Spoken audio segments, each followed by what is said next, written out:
Hello, welcome to Aaron's Game Room. I'm Aaron as always, and there's lots of things that are probably a bad idea to fight against. You're probably not gonna win. A gorilla was all over the internet, a bear, the American tax system.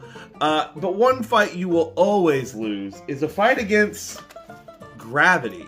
That's right, today we're talking about Cards vs. Gravity. Now this is not the normal packaging for the game. It technically does come in like a box.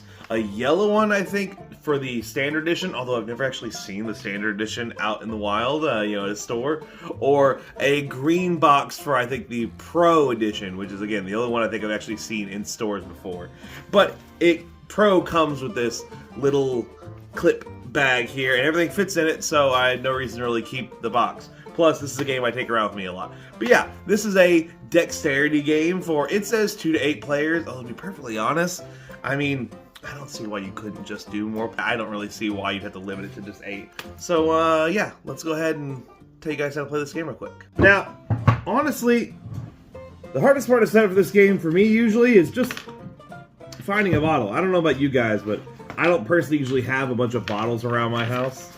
But other than that, and it's a pretty simple thing. Game comes with this little guy here. You just kind of pop it in the hole of the bottle. Game comes with this little metal plate here.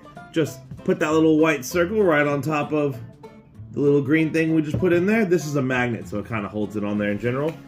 And then you're going to take your stack of cards here, give them a quick shuffle. I guess this can be kind of hard. These aren't the easiest things to shuffle as they are plastic cards here. And then you're going to start evenly distributing these around the table, as evenly as you can. Depending on how many players you have, you'll just start passing them out one at a time until you're all done. If you end up having an uneven amount, it's okay. You're supposed to start with the player to your left anyways when dealing, and also the player to the dealer's left is who starts the game as a whole. So, oh, actually, I had that divided perfectly. I was just kind of messing around. I kind of hoped there was going to be an odd number. They're going to go first in the game anyways, which theoretically gives them a little bit easier time of winning the game. It's a super simple game. Once everyone's been dealt their decks, they're going to take their little decks in front of them. Don't shuffle these around. Don't mess them at all. Just take your deck, keep it right in front of you. When it's your turn, you take whatever the top card of your deck is, and then you end up hanging it off of the centerpiece or cards that are coming off of the centerpiece in the game. There's also a little bit of shapes on them for people who may be colorblind, who can't tell the difference in the blue, yellow, green, and pink, red, whatever. There's little triangles, X's, squares, and O's on the cards and on the center thing as well. But you might be able to tell here that all these cards have these little holes in their sides and all that, and the little thing on top has that as well. So when it's your turn, you simply, boop, there you go. Next player does the same thing, takes the top card of their deck, boop. Next player, oh, we already have a yellow, so now they need to hang it off of another. You can't go into like the same slot or anything like that, so maybe they go and do something like, ooh, hey, there we go. And that's the game for the most part. You continue going around until someone causes anything to fall. But at any point on someone's turn, someone whoop, causes a card to fall, they take that card and they put it at the bottom of their stack. That's another card they have to get rid of. This is a game that doesn't usually have a single winner, more of a single loser kind of thing. Eventually, if you play long enough, the goal is for someone to eventually cause this to fall. When someone makes this part fall, they're the big loser for the game, and everyone else wins. While you're waiting for that to happen, everyone will keep playing out their cards. If you play out all of your cards, they're all stacked onto the middle there, great, cool, you're done. Not quite. You're mostly done. Because eventually, if everyone gets all their cards onto the center ring here without it falling, which isn't as hard as it sounds, at that point, you then start a sort of extra round, where every turn you're going to have to move one of the cards on the thing around somewhere else. So yeah, even once you get all of them there, then it becomes a game of me telling the next player, okay, you need to pull this card and move it somewhere else. So then they have to find a way to pull that card out of it and move somewhere else without stuff falling. Again, with the whole point being to eventually knock all this over. The only things going on with the game other than hanging there is there are these rainbow cards. Rainbow cards can be hung off of any color, but once they are hung off of that color, they become that color. So if you have a rainbow card hanging off of a yellow like this, then that is officially a yellow card. Now yellow cards get hung off of this. It's not like later I could take a green card and hang it off of this one. Because no, you always have to hang them off of the right color.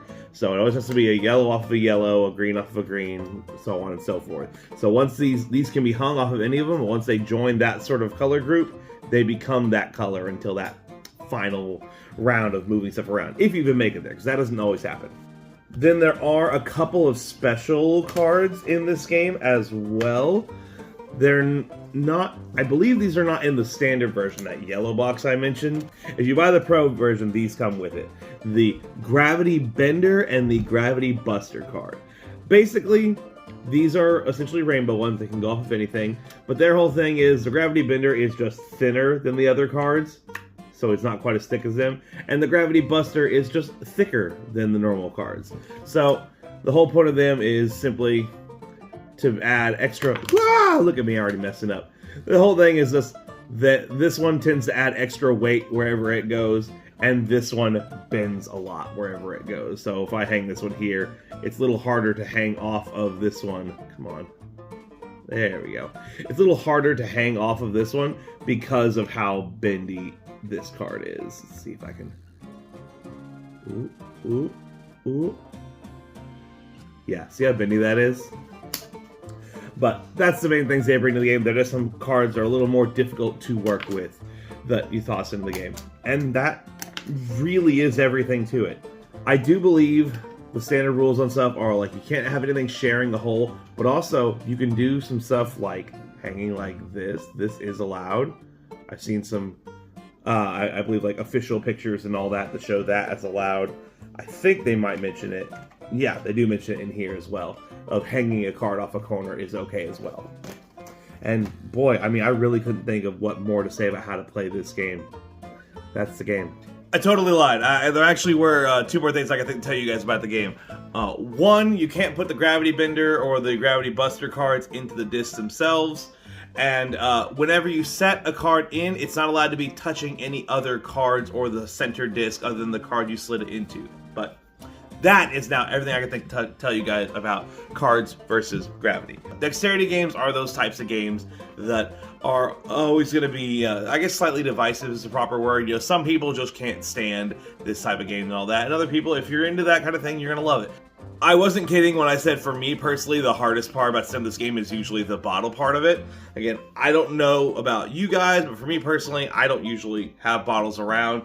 I thankfully had that one at the top of the trash can I was able to pull out and clean real quick for this video, because I didn't necessarily plan on doing this video when I had that bottle to drink yesterday or whatever. Now, is it a great game to carry around with you to a bar or whatever? Sure, yeah, you go to the bar, order you a beer real quick, and then there you go, you got you a bottle to play all night with.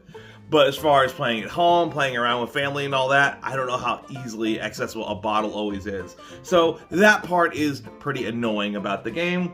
But other than that bit, I mean, yeah, it's super easy. The plastic little cards and all that are neat. It's a very simple idea and all that. And yeah, I mean, what more can I sit here and rant about on it? It's clearly very simple and all that. If you're still watching, you don't care about what my approval is. You already know for sure whether or not it's a game you're into and all that.